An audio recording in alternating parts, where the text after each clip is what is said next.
Okay, so today I'm going to be talking to you about periodic trends. So the periodic trends, they depend on the periodic law, which states that when arranged by increasing atomic number, the chemical elements display a regular and repeating pattern of chemical and physical properties. So we already know that things are similar to the things that have the same valence electrons that they have, okay? And we don't have to worry about this S&P thing here. Okay, so we learned last class a couple classes ago about valence electrons. So lithium has one valence electron because it's in this column. Silicon has 4. Iodine has 7. Okay, so the valence electrons account for what happens to these other trends. Okay, so for example, the size of an atom gets bigger as we go down, which kind of makes sense because you're adding more layers of electrons to it. But it gets smaller going left to right, and I'm going to explain that to you in just a second. Okay.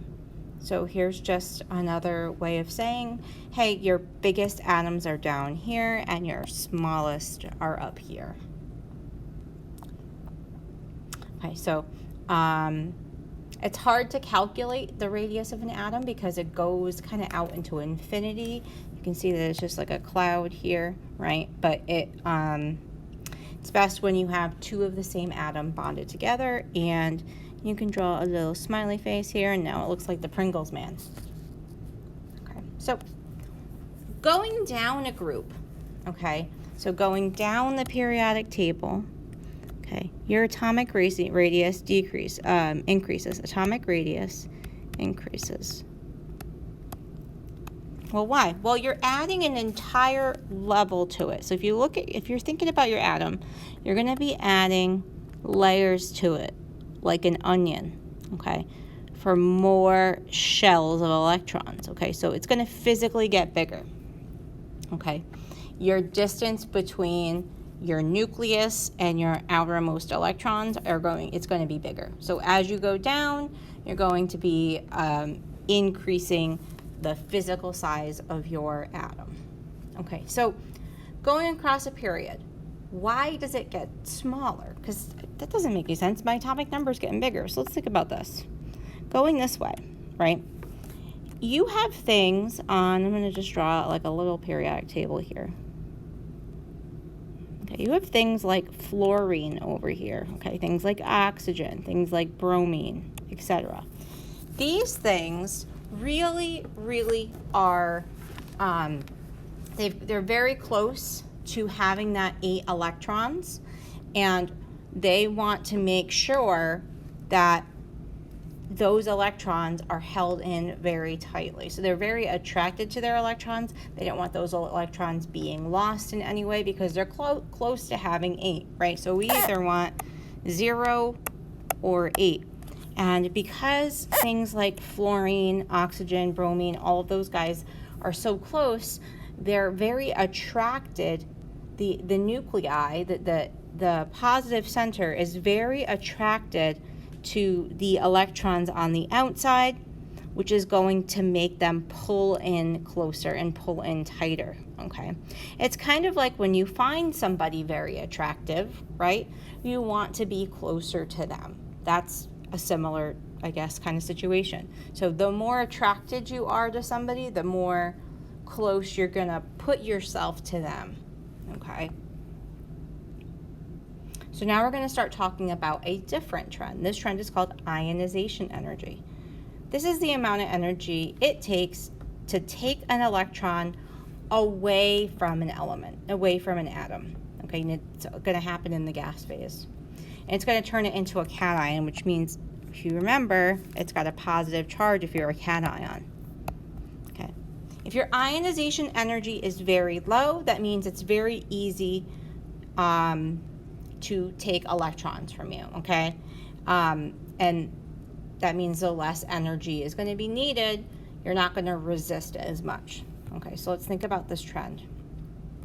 this trend decreases going down a group, but increases. So I'm going to say my ionization energy decreases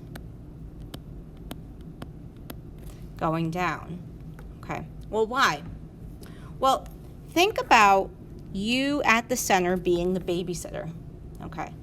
And out here, maybe within 2 feet of you, are a couple of kids that you need to babysit. And then 6 feet, 10 feet, 15 feet, I don't know, 20 feet away, okay? And they're getting further away from you and larger in number. So as a babysitter, it's going to be harder for you to make those kids come back to you.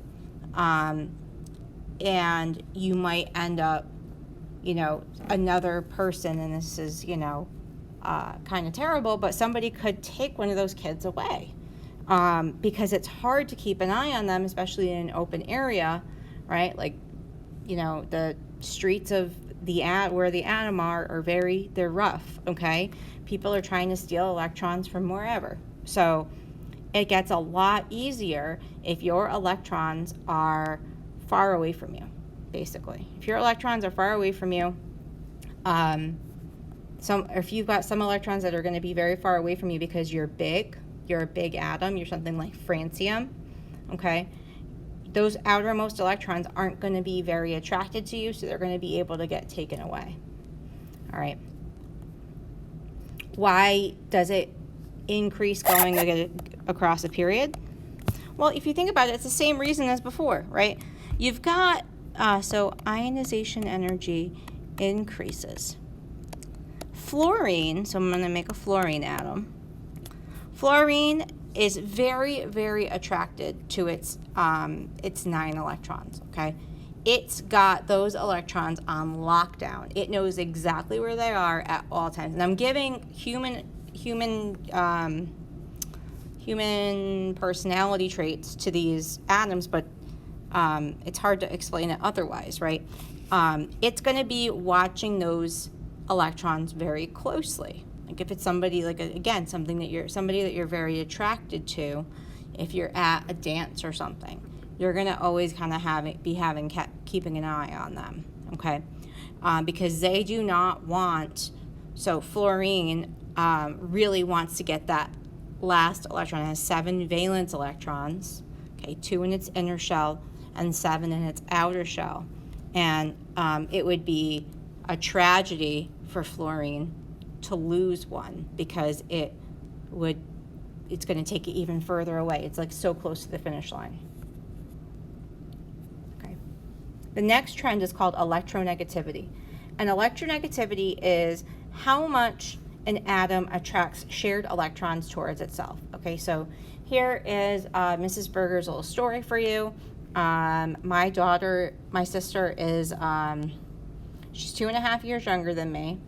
And we were kind of into a lot of the same things when we were little kids, and it was Barbies, right? So Christmas would come, and we would get a couple of individual presents, but usually the biggest presents, like the Barbie dream house, or the Barbie car, or something like that, or one time we got like a Barbie Jeep, the one that like you ride around in the yard. I know, I am fancy, okay, but those gifts were given to both of us, right? Those gifts were given to both of us from Santa. Okay, so I was bigger at the time and stronger at the time. Now I'm weak, just so weak, right? Anyways, so even though we were supposed to share them, I got to share them a little bit more than my sister. So this reminds me, I know some of you might have read Animal Farm, that all animals are created equal, but some animals are more equal than others. Okay, so if you are a more electronegative atom, even though you are sharing electrons with another atom, okay, in a bond, you are going to pull those electrons more towards you. You're going to try and steal them more. Okay, so it makes sense, therefore, that going from left to right, okay? They're going to want to pull those shared electrons towards themselves more because they want to basically feel like they have the full outer shell. So let's think about fluorine, right? Fluorine has 7 valence electrons. And if it's sharing 1 electron with somebody else, if it's sharing it with somebody else, it's going to hug that electron. So that electron that's supposed to be held in the middle between these 2 atoms, right? If they're each sharing 1, what happens here, and I'm going to erase this, beep, beep, beep, okay, is that those electrons, instead of being right in the middle, they're going to kind of spend more time over on fluorine side. So that fluorine feels like it has more electrons around it. So it feels like it has that 8th electron. Okay. Why does it decrease down a group? Okay. Well, let's think about it. Okay. Your nucleus is farther away. So again, let's think about our onion with the layers. And this is like me drawing, let's say, like francium, okay? Francium's nucleus is super far away from these outer electrons. And remember, it's having a hard time keeping track of the electrons that it already has. So it is not very likely to want to take shared electrons and pull them more towards itself because it's already not, like the nucleus is not very attracted to what's out there on the outside edge, and so like stealing from one of its partners is not stealing, but like oversharing, basically. Unequally sharing is not something it's interested in doing, okay? And this is, so obviously your most electronegative are going to be over here. Now, it's important for you to note though that the electronegativity trend, it does not apply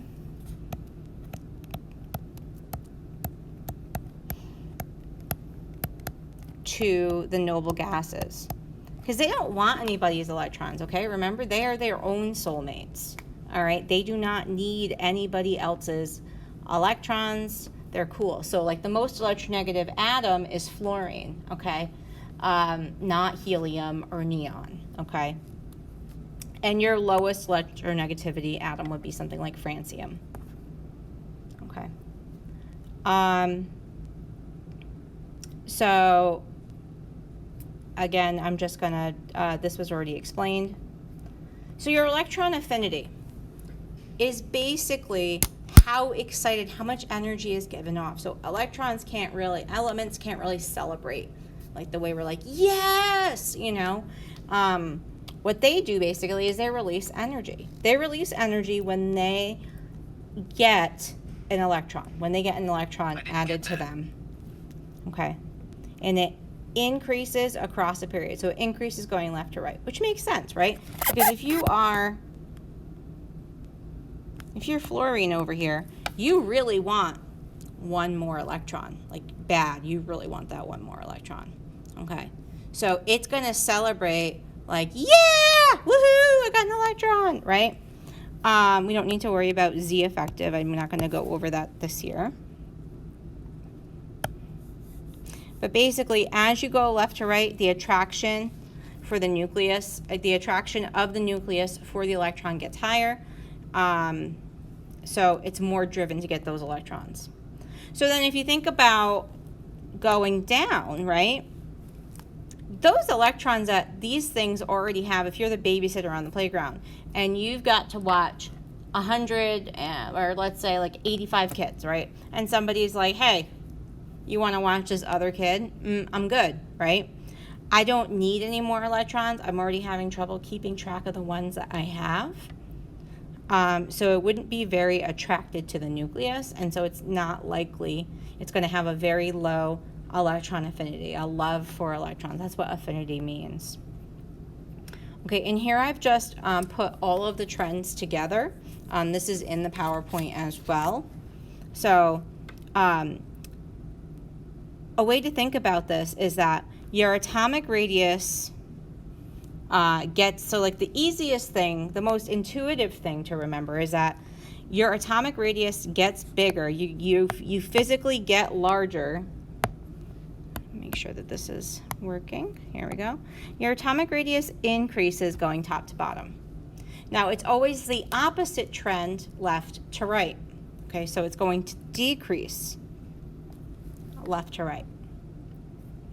And then all of the trends, all of the other trends are the opposite of the atomic radius trend. So if you remember the atomic radius trend in one direction, so the atomic radius increases from top to bottom. If you know that, if you just remember that, you're going to know, okay, well then every trend has got an opposite in the other direction. So that means the atomic radius is going to decrease going left to right. And then all other trends are the opposite